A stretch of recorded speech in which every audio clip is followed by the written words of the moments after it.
Good morning. आज 25 सितंबर 2024। अभी सुबह के 9:30 बजने को है।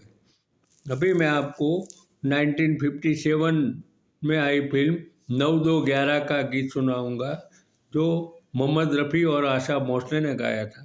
और फिल्म में देवानंद और कल्पना कार्तिक थे, शशिकला थी, मदनपुरी था, जैसे कलाकार थे।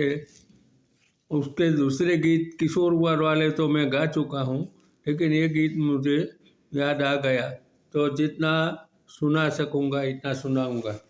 कली के रूप में चली हो धूप में कहाँ, अरे कली के रूप में चली हो धूप में कहाँ, सुनो जी मेहरमा होगी न तुम जहाँ वहाँ, सुनो जी मेहरमा होगी न तुम जहाँ वहाँ,